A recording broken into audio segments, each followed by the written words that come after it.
ಆತನಿಗೆ ಮದುವೆಯಾಗಿ ಡಿವೋರ್ಸ್ ಆಗಿತ್ತು. ಈ ವಿಷಯವನ್ನ ಮುಚ್ಚಿಟ್ಟು ಇನ್ನೊಂದು ಮದುವೆಯಾದವ ಎರಡನೇ ಹೆಂಡತಿ ಬಾಳಲು ಚೆಲ್ಲಾಟವಾಡಿದ್ದಾನೆ. ಒಂದು ಮಗು ಹುಟ್ಟಿದಂತೆ ಹಳೆ ಹೆಂಡತಿ ಸಂಕ ಬೆಳೆಸಿದ್ದಾನೆ. ನನ್ನ ಹೆಂಡತಿರು ನಾನು ನನ್ನ darlings day and night singings. ದ್ವಾಪರ ಯುಗದ ಶ್ರೀಕೃಷ್ಣನಿಗೆ 16,000 ಹೆಂಡತಿರು ಅಂತಾರೆ. ಆದ್ರೆ ಕಲಿಯುಗದ ಈ ಕೃಷ್ಣನಿಗೆ ಆ ಊರಲ್ಲೊಬ್ಳು ಹೆಂಡ್ರು, ಈ ಊರಲ್ಲೊಬ್ಳು ಹೆಂಡ್ರು. ಆ ಕೃಷ್ಣ ಅರ್ಜುನನ ಸಾರಥಿಯಾದ್ರೆ ಈತ ಆಟೋ ಸಾರಥಿ. ಮದುವೆಯಾದ ಒಂದೇ ವರ್ಷಕ್ಕೆ ಸಂಸಾರ ಮುರಿದುಕೊಂಡವ ಮಾರನೇ ವರ್ಷವೇ ಮತ್ತೊಬ್ಬಳಿಗೆ ಕಂಕಣ ಭಾಗ್ಯ ಕರುಣಿಸಿದ್ದ. ದೂರ ಆದವಳು ಆದ್ಲು. ಎರಡನೆಯವಳ ಜೊತೆಗಾದ್ರೂ ನೆಟ್ಟಗೆ ಸಂಸಾರ ಮಾಡೋಣ ಅನ್ನೋದ್ ಬಿಟ್ಟು ಹಳೆ ಹೆಂಡತಿ ಜೊತೆಗೆ ಮತ್ತೆ ಡಿಂಗುಡಾಂಗು ಶುರು ಮಾಡಿದ್ದ. ಮನೆಯಲ್ಲಿ ಹೆಂಡತಿ ಮಗ ಇದ್ರೂ ಹಳೆ ಹೆಂಡತಿ ಜೊತೆ ಕಳ್ಳಾಟ ಆಡ್ತಿದ್ದವ ಎರಡನೇ ಪತ್ನಿ ಬದುಕನ್ನ ಬೀದಿಗೆ ತಂದು ನಿಲ್ಲಿಸಿದ್ದಾನೆ ಅನ್ನೋ ಆರೋಪ ಕೇಳಿ ಬರ್ತಿದೆ. ಮೊದಲ ಹೆಂಡತಿ ಜೊತೆ 1 ವರ್ಷ ಸಂಸಾರ ಮಾಡಿದ್ದ ಗಂಡ ಎರಡನೇ ಹೆಂಡತಿಗೆ ಮಕ್ಕಳ ಕರುಣಿಸಿದ. ಹಳೆ ಹೆಂಡತಿ ಸಂಗ ಬೆಳೆಸಿದ. ಇವನೇ ನೋಡಿ ಇಬ್ಬರು ಹೆಂಡಿರ ಪೋಲಿ ಗಂಡ. ಈತನ ಹೆಸರು ಶಿವಕುಮಾರ್ ಅಂತ. ಮೈಸೂರು ತಾಲೂಕಿನ ಮಹಾದೇವಪುರ ಗ್ರಾಮದ ಶಿವಕುಮಾರ್ ಆಟೋ ಓಡಿಸಿಕೊಂಡು ಜೀವನ ನಡೆಸ್ತಾ ಇದ್ದಾನೆ. 2020ರಲ್ಲಿ ನಂಜನಗೂಡು ತಾಲೂಕಿನ ಲಾವಣ್ಯ ಎಂಬಾಕೆಯನ್ನ ಮದುವೆಯಾಗಿದ್ದ ಈತ. ಸಂಸಾರ ಮಾಡಿದ್ದು 1 ವರ್ಷ. ಗಂಡ ಹೆಂಡತಿ ಮಧ್ಯೆ ಅದೇನಾಯ್ತೋ ಗೊತ್ತಿಲ್ಲ. ಸಂಸಾರ ಅನ್ನೋದು ವರ್ಷ ತುಂಬೋದ್ರೊಳಗೆ ಸೂತ್ರ ಕಿತ್ತ ಗಾಳಿ ಪಟದಂತಾಗಿತ್ತು. ಹೀಗಾಗಿ ಕೋರ್ಟ್ ಮೆಟ್ಟಿಲೇರಿದ್ದ ಲಾವಣ್ಯ ಶಿವಕುಮಾರ್ನಿಂದ ಡಿವೋರ್ಸ್ ಪಡೆದಿದ್ಲು. ಯಾವಾಗ ಮೊದಲ ಸಂಸಾರ ಛಿದ್ರವಾಯ್ತೋ ಮೈಸೂರಿನ ಹುಡುಗಿರೇ ಬೇಡ ಅಂತ ಹಾಸನದಲ್ಲಿ ಹೆಣ್ಣು ಹುಡುಕೋದಕ್ಕೆ ಶುರು ಮಾಡಿದ್ದ. ಲಾವಣ್ಯ ಹೋದ್ರೆ ಏನಂತೆ, ಶೋಭಾ ಸಿಕ್ಕಿದ್ದಾಳೆ ಅಂತ ಸಿಕ್ಕಾಪಟ್ಟೆ ಖುಷಿಯಾಗಿದ್ದ. ಮೊದಲೇ ಒಂದು ಮದುವೆಯಾಗಿತ್ತು, 1 ವರ್ಷಕ್ಕೆ ಡಿವೋರ್ಸ್ ಆಗಿತ್ತು ಅನ್ನೋದನ್ನೆಲ್ಲ ಗುಟ್ಟಾಗಿಟ್ಟಿದ್ದ. ಹೆಣ್ಣಿನ ಮನೆಯವರಿಗೆ ತನ್ನ ವಿಷಯವನ್ನ ಹೇಳದೆ 2022ರಲ್ಲಿ ಚೆನ್ನರಾಯಪಟ್ಟಣದ ಶೋಭಾ ಅನ್ನೋಳ ಜೊತೆ ಹಸೆಮಣೆ ಏರಿದ್ದಾನೆ.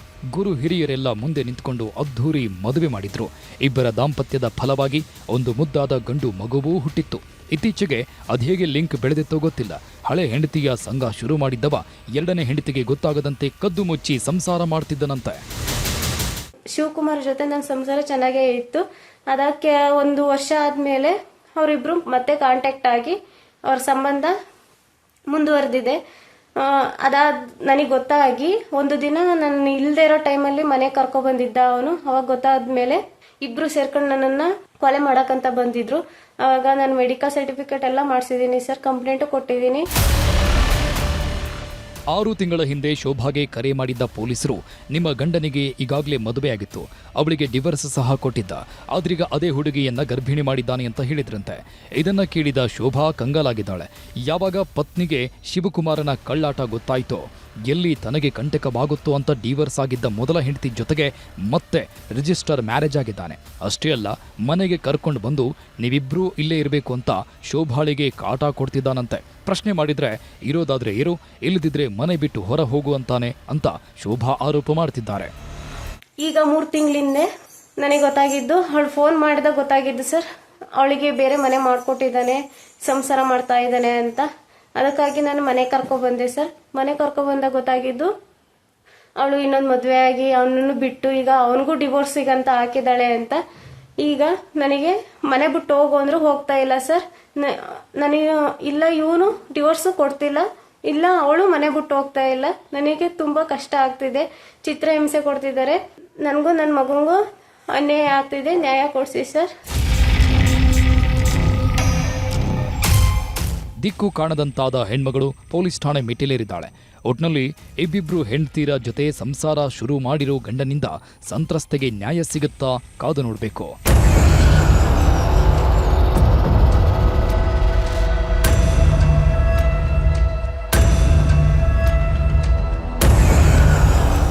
ಕ್ಯಾಮರಾ ಪರ್ಸನ್ ರಾಹುಲ್ ಜೊತೆ ಆನಂದ್ KS, ನ್ಯೂಸ್ 18 ಮೈಸೂರು.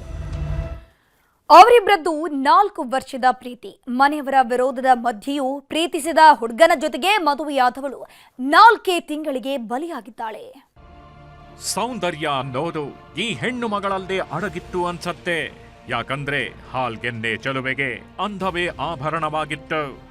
ಈ ಸ್ಫುರದ್ರೂಪಿ ಚಲುವೆಗೆ ತುಟಿಯಂಚಿನ ನಗುವೆ ಸಿಂಗಾರವಾಗಿತ್ತು. ಮಗಳನ್ನ ಕಣ್ಣಲ್ಲಿ ಕಣ್ಣಿಟ್ಟು ಸಾಕಿದ್ದ ತಂದೆ ತಾಯಿ ತುಂಬಾನೇ ಕಷ್ಟಪಟ್ಟು ನರ್ಸಿಂಗ್ ಓದಿಸ್ತಿದ್ರು.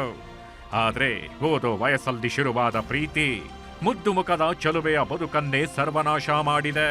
ಪ್ರೀತಿಸಿದವನೇ ಉಸಿರು ಅಂತ ನಂಬಿಕೊಂಡು ಹೋದವಳು ಮದುವೆಯಾದ 4 ತಿಂಗಳಿಗೆ ಹೆಣವಾಗಿ ಮಲಗಿದ್ದಾಳೆ. ಫೋಟೋಗೆ ಪೋಸ್ ಕೊಡ್ತಿದ್ದ, ಹುಡುಗಿಯರಿಗೆ ಗಾಳ ಹಾಕ್ತಿದ್ದ, ನರ್ಸಿಂಗ್ ಓದ್ತಿದ್ದವಳ ತಲೆ ಕೆಡಿಸಿ ಆಗಿದ್ದ ಮದುವೆ. ಇದಕ್ಕೆ ಅನ್ಸತ್ತೆ ಪ್ರೀತಿ ಪ್ರೇಮ ಅಂದ್ರೆ ಹೆತ್ತವರೇ ಶತ್ರುಗಳಂತಾಗೋದು. ಮಕ್ಕಳು ಪ್ರೀತಿ ಅನ್ನೋ ವಿಷಯ ಎತ್ತಿದ್ರೆ ವಿಷ ಕಾರೋದು. ಪ್ರೀತಿ ಪ್ರೇಮ ಅಂತ ಹೋದವರಲ್ಲಿ ಸಕ್ಸಸ್ ಕಂಡಿದ್ದು ತುಂಬಾ ಕಮ್ಮಿ. ಎಲ್ಲೋ 100ಕ್ಕೆ 10-20 ಮಂದಿ ಮಾತ್ರ ನೆಮ್ಮದಿಯ ಬದುಕು ಕಂಡುಕೊಂಡಿದ್ದು. ಪ್ರಾಯದ ಹುಚ್ಚಲ್ದಿರೋರಿಗೆ ಹೆತ್ತವರ ಬುದ್ಧಿ ಮಾತು ಎಲ್ದಿ ಅರ್ಥವಾಗುತ್ತೆ ಹೇಳಿ. ಈ ಹೆಣ್ಣು ಮಗಳು ಕೂಡ ಇಂಥದ್ದೇ ದುಡುಕಿನ ನಿರ್ಧಾರ ಮಾಡಿ ಬಂಗಾರದಂತಹ ಬದುಕನ್ನೇ ಸರ್ವನಾಶ ಮಾಡಿಕೊಂಡಿದ್ದಾಳೆ. ಈಕೆ ಹೆಸರು ಪೃಥ್ವಿ ರಾಣಿ ಅಂತ. ಇವನೇ ನೋಡಿ ಈ ಹೆಣ್ಣು ಮಗಳ ಮನಸ್ಸು ಕೆಡಿಸಿದ್ದ ಕಿರಾತಕ. ಮಾರುತಿ ನಾಯಕ್ ಅನ್ನೋ ಈತ ತುಮಕೂರು ಜಿಲ್ಲೆಯ ಶಿರಾ ತಾಲೂಕಿನ ಬೂಕಾಪಟ್ಟಣ ನಿವಾಸಿ. 4 ವರ್ಷದಿಂದ ಪ್ರೀತಿ ಪ್ರೇಮ ಅಂತ ಸುತ್ತಾಡ್ತಿದ್ದವರು ಒಬ್ಬರನ್ನ ಬಿಟ್ಟು ಇನ್ನೊಬ್ಬರು ಇರಲ್ಲ ಅನ್ನೋ ಹಂತಕ್ಕೆ ಬಂದಿದ್ರು. ಇವರಿಬ್ಬರ ಪ್ರೀತಿಗೆ ಜಾತಿ ಅನ್ನೋ ವಿಷಜಂತು ಅಡ್ಡಿಯಾಗಿತ್ತು. ಹುಡುಗ ಹುಡುಗಿಯದ್ದು ಬೇರೆ ಬೇರೆ ಜಾತಿ ಆಗಿದ್ರಿಂದ ಇಬ್ಬರ ಮನೆಯಲ್ಲೂ ಇವರ ಪ್ರೀತಿಗೆ ಒಪ್ಪಿರ್ಲಿಲ್ಲ. ಆದ್ರೆ ಹೆತ್ತವರ ಮಾತನ್ನ ಧಿಕ್ಕರಿಸಿದವರು 4 ತಿಂಗಳ ಹಿಂದೆ ಧರ್ಮಸ್ಥಳಕ್ಕೆ ಹೋಗಿ ಪ್ರೇಮ ವಿವಾಹವಾಗಿದ್ರು. ಹೆಣ್ಣೆತ್ತವರಿಗೆ ಈ ವಿಷಯ ಗೊತ್ತಾಗ್ತಿದ್ದಂತೆ ಆಕಾಶವೇ ಕಳಚಿ ಬಿದ್ದಂತಾಯ್ತು. ಯಾಕಂದ್ರೆ ಪೃಥ್ವಿ ರಾಣಿ ತಂದೆ ತಾಯಿ ಮಗಳೇ ತಮ್ಮ ಭವಿಷ್ಯ ಅಂದುಕೊಂಡಿದ್ರು.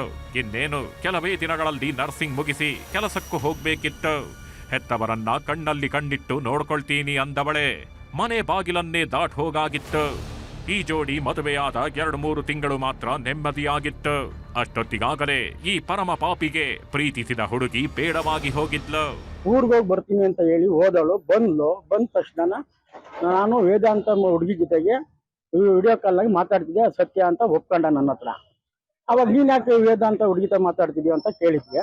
ಇವಳು ಹಳೆ ಲವರು, ಹಳೆ ಪರಿಚಯ.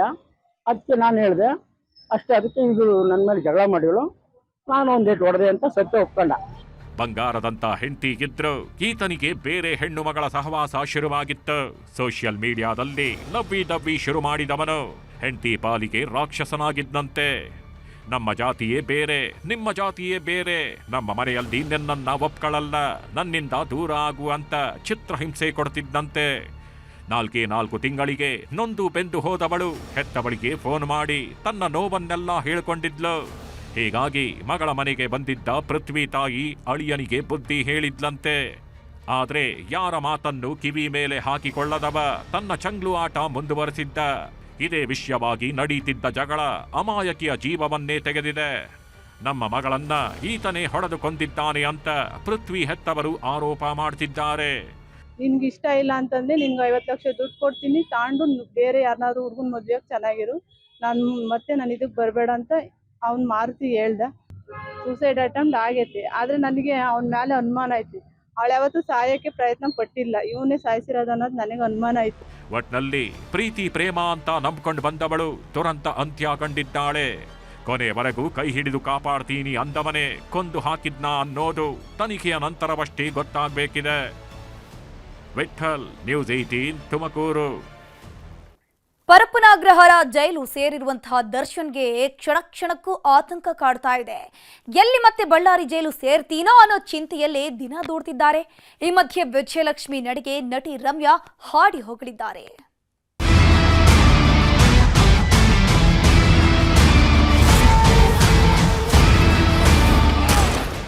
ಟೈಮ್ ಅನ್ನೋದು ಹೇಗೆಲ್ಲ ಬದಲಾಗುತ್ತೆ ನೋಡಿ. ನಾನೇ ಡೆವಿಲ್ ಅಂತಿದ್ದವರು ಈಗ ಹೇಗಾಗೋಗಿದ್ದಾರೆ ನೋಡಿ.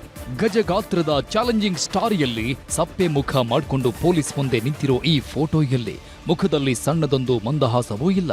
ಸದಾ ಗತ್ತು ಗೈರತ್ತಿನಲ್ಲಿರ್ತಿದ್ದ ದರ್ಶನ್ ಅಕ್ಷರಶಃ ಕುಸಿದು ಹೋಗಿದ್ದಾರೆ. ಸ್ಟಾರ್ದಮ್ ಅನ್ನೋದೆಲ್ಲ ಮಣ್ಣು ಪಾಲಾಗಿದ್ದು ಸಾಮಾನ್ಯ ಖೈದಿಯಂತೆ ಸೆರೆವಾಸ ಶುರು ಮಾಡಿದ್ದಾರೆ. ಇದರ ಮಧ್ಯೆ ಈಗ ಮತ್ತೊಂದು ಅಗ್ನಿ ಪರೀಕ್ಷೆ ಶುರುವಾಗಿದೆ. ದರ್ಶನ ಪಾಲಿಗೆ ನರಕ ತೋರಿಸಿದ್ದ ಬಳ್ಳಾರಿ ಜೈಲಿನ ಭೂತ ಮತ್ತೆ ಕಾಡುವುದಕ್ಕೆ ಶುರುವಾಗಿದೆ.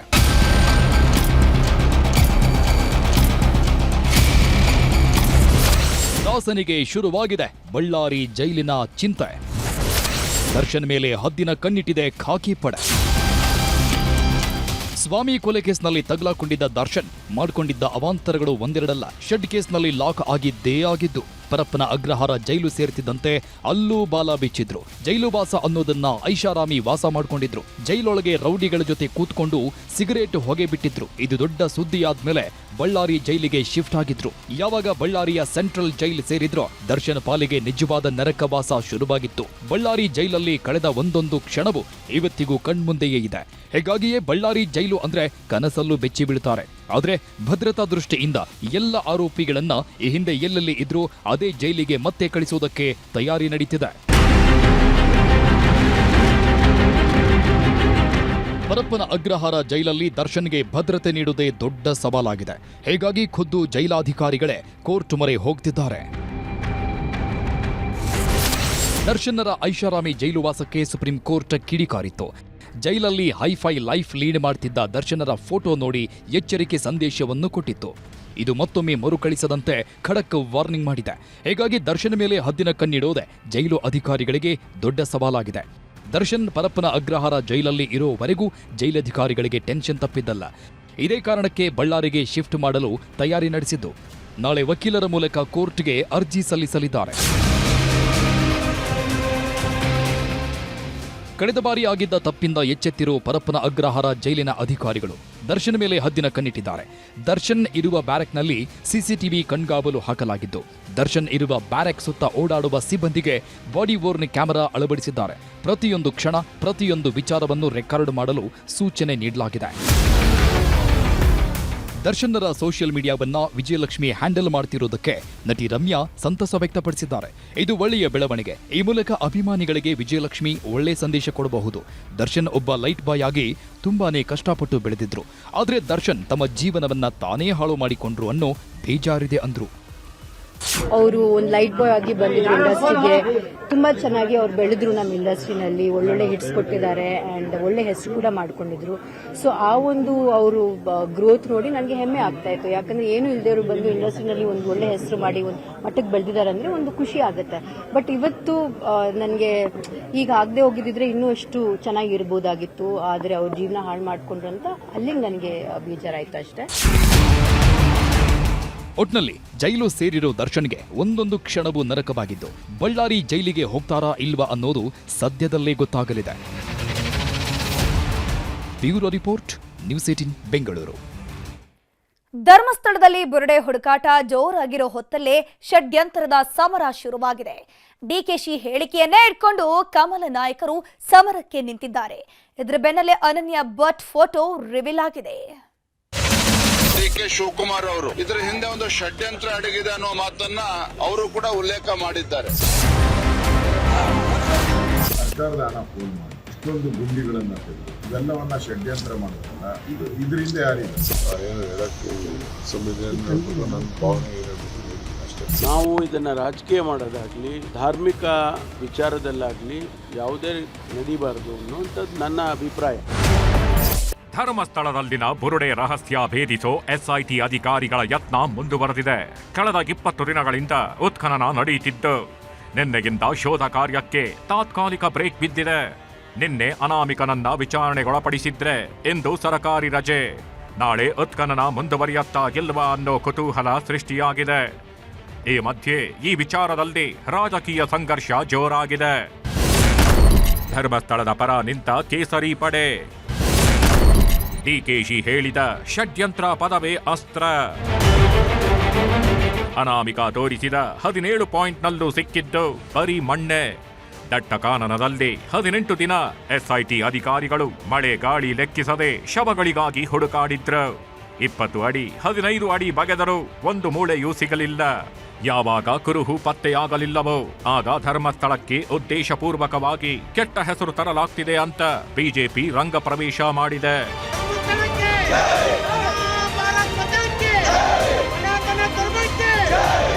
ಧರ್ಮಸ್ಥಳಕ್ಕೆ ಅಪಚಾರ ಮಾಡಲು ಬಿಡಲ್ಲ ಅಂತ ಹೋರಾಟಕ್ಕಿಳಿದಿದೆ. ಧರ್ಮಸ್ಥಳ ಚಲೋ ಹೆಸರಲ್ಲಿ ಹೋರಾಟದ ಕಹಳೆ ಮೊಳಗಿಸಿದೆ.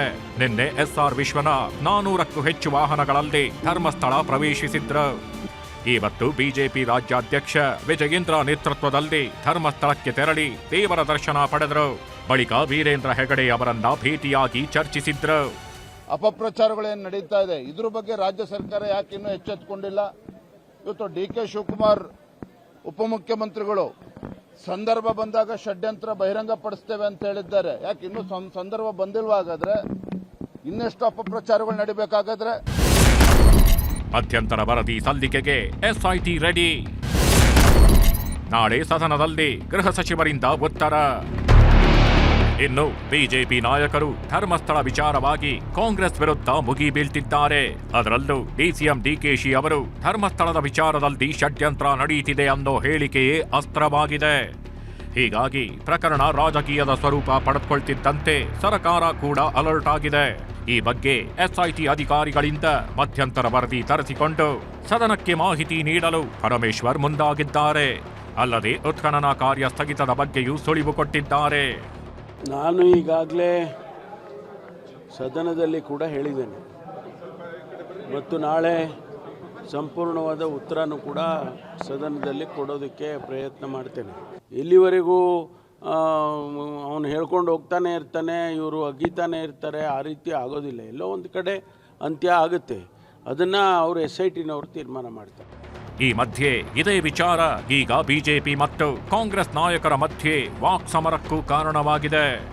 ಎಂಥ ಅಯೋಗ್ಯರು ಇವರು ಅಂತಂದ್ರೆ, ಇಂಥ ಅಯೋಗ್ಯರು ಹುಡುಕಾಡಿಕೊಂಡು ಹೋದರೂ ಸಿಗುವುದಿಲ್ಲ. ಇವರು ಇಂಥ ಅಯೋಗ್ಯರು, ಇವರು ಆಳ್ಲಿಕ್ಕೆ ಲಾಯಕರಿದ್ದಾರೆ. ಇವರು ಪೊಲೀಸರನ್ನು ಕಳಿಸಿ ಎಲ್ಲಿ ಬೇಕಾದಲ್ಲಿ ಎಗಿತಾರೆ. ಯಾವ ಹೇಳೋ ಕೇಳೋವಿಲ್ಲ ಇಲ್ಲಿ.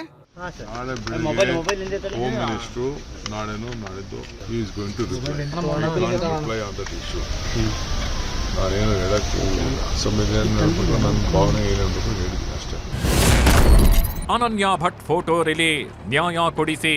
ಅದನ್ನ ದೋಷಿರೋ ನನ್ನ ಮಗಳನ್ನ ವಾಪಸ್ ತಂದು ಕೊಡ್ತಾರ ಅನ್ನುವಂತ ಒಂದು ಪ್ರಶ್ನೆ ಇದೆ ನನ್ನ ಹತ್ರ. ಈ ಎಲ್ಲ ಬೆಳವಣಿಗೆಗಳ ಮಧ್ಯೆ ಧರ್ಮಸ್ಥಳದಲ್ಲಿ ನನ್ನ ಮಗಳು ನಾಪತ್ತೆಯಾಗಿದ್ದಾಳೆ ಅಂತ SITಗೆ ದೂರು ನೀಡಿದ್ದ ವೃದ್ಧೆ ಸುಜಾತಾ ಭಟ್ ಇವಳೇ ನನ್ನ ಮಗಳು ಅಂತ ಫೋಟೋವೊಂದನ್ನ ರಿಲೀಸ್ ಮಾಡಿದ್ದಾರೆ. 2003ರಲ್ಲಿ ಧರ್ಮಸ್ಥಳದಿಂದ ನನ್ನ ಮಗಳು ಅನನ್ಯ ಭಟ್ ನಿಗೂಢವಾಗಿ ನಾಪತ್ತೆಯಾಗಿದ್ದಾಳೆ, ಹುಡುಕಿ ಕೊಡಿ ಅಂತ ತಾಯಿ ಸುಜಾತಾ ಭಟ್ ದೂರು ನೀಡಿದ್ರು.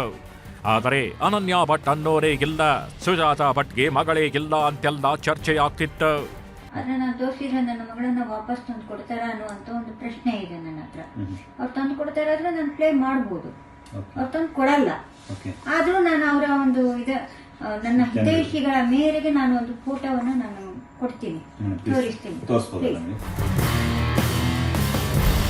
ಈ ಎಲ್ಲ ಬೆಳವಣಿಗೆಗಳ ಮಧ್ಯೆ ಇಂದು ಸುದ್ದಿಗೋಷ್ಠಿ ನಡೆಸಿದ ಹೋರಾಟಗಾರ ಗಿರೀಶ್ ಮಟ್ಟಣ್ಣನವ 2010 ಏಪ್ರಿಲ್ 6ರಂದು ಸಾವನ್ನಪ್ಪಿದವರ ಬಗ್ಗೆ ತನಿಖೆ ಆಗಬೇಕು ಅಂತ ಆಗ್ರಹಿಸಿದ್ದಾರೆ.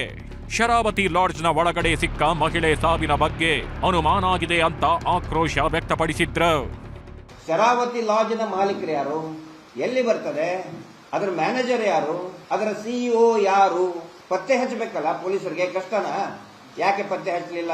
ಇದು ಸಂಶಯಕ್ಕೆ, ಗಂಭೀರ ಸಂಶಯಕ್ಕೆ ಎಡೆ ಮಾಡಿಕೊಡ್ತಾ ಇದೆ. ಒಟ್ನಲ್ಲಿ ಮತ್ತೆ ಉತ್ಖನನದ ಬಗ್ಗೆ ಯಾವುದೇ ಮಾಹಿತಿಯನ್ನು SIT ನೀಡುತ್ತಿಲ್ಲ.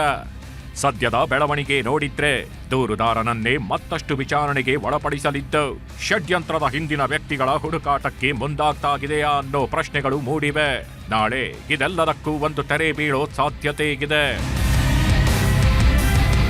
Manjunath N, news 18 Dharmasthala. ರಾಜ್ಯದಲ್ಲಿ ಅಬ್ಬರಿಸ್ತಿರೋ ಮಳೆರಾಯ ಸೈಲೆಂಟ್ ಆಗೋ ಹಾಗೆ ಕಾಣಿಸ್ತಾ ಇಲ್ಲ. ಆಶ್ಲೇಷ ಮಳೆ ಮುಗಿಯೋದಕ್ಕೆ ಬಂದರೂ ಕೂಡ ಮಳೆ ಅಬ್ಬರ ಮಾತ್ರ ನಿಲ್ತಾ ಇಲ್ಲ. ವರುಣಾಸುರನ ಆರ್ಭಟಕ್ಕೆ ಜನರು ಅಕ್ಷರಶಃ ಕಂಗಾಲಾಗಿ ಹೋಗಿದ್ದಾರೆ.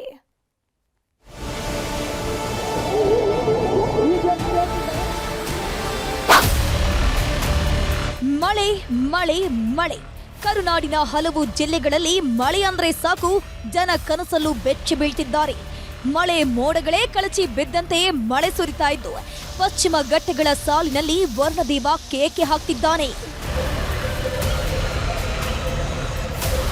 ಮಹಾಮಳೆ ಆರ್ಭಟಕ್ಕೆ ಚಿಕ್ಕಮಗಳೂರು ಜಿಲ್ಲೆ ತೊಯ್ದ ತೊಪ್ಪೆಯಂತಾಗಿದೆ. ಪಶ್ಚಿಮ ಘಟ್ಟಗಳ ಸಾಲಿನಲ್ಲಿ ಭಾರೀ ಮಳೆಯಾಗ್ತಿದ್ದು ಕುದುರೆಗೊಂಡಿ ಬಳಿ ರಸ್ತೆ ಜಲಾವೃತವಾಗಿದೆ. ಇದರ ಪರಿಣಾಮ ಕಾನೂರು ಕಟ್ಟಿಮನೆ ಸಂಪರ್ಕ ಬಂದ್ ಆಗಿದೆ. ಕಳಸ, ಮೂಡಿಗೆರೆ, ಶೃಂಗೇರಿ, ಕೊಪ್ಪ, ಎನ್ಆರ್ಪುರ ತಾಲೂಕಿನಲ್ಲಿ ಬಿಟ್ಟು ಬಿಡದೆ ಮಳೆಯಾಗ್ತಿರೋದ್ರಿಂದ ಮುಂಜಾಗ್ರತಾ ಕ್ರಮವಾಗಿ ಶಾಲೆಗಳಿಗೆ ರಜೆ ಘೋಷಿಸಲಾಗಿದೆ.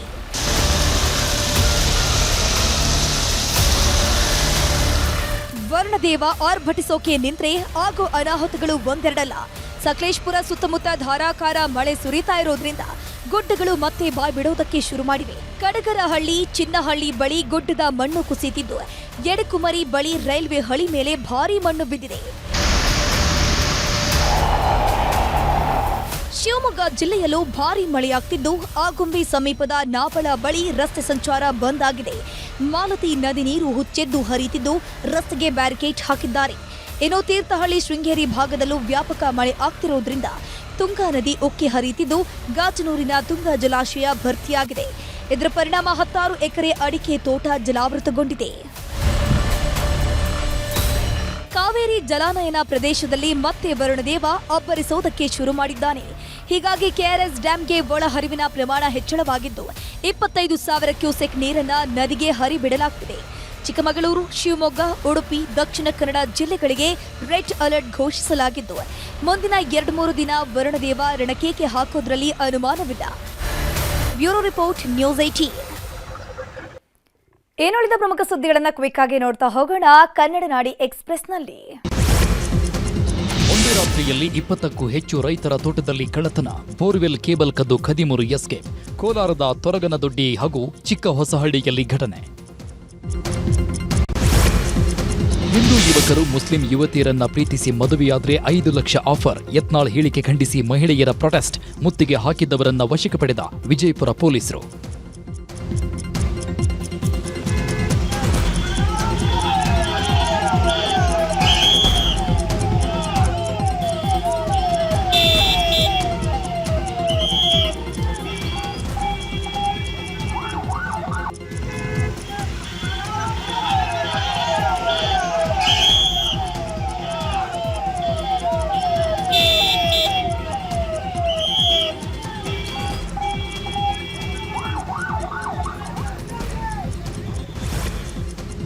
ದಾವಣಗೆರೆಯ ಗಣಿ ಮತ್ತು ಭೂವಿಜ್ಞಾನ ಇಲಾಖೆ ದಿಟ್ಟ ಹೆಜ್ಜೆ. ಸಚಿವರ ಕುಟುಂಬದ ಒಡೆತನದ ಕ್ವಾರಿಗಳಿಗೆ ದಂಡ.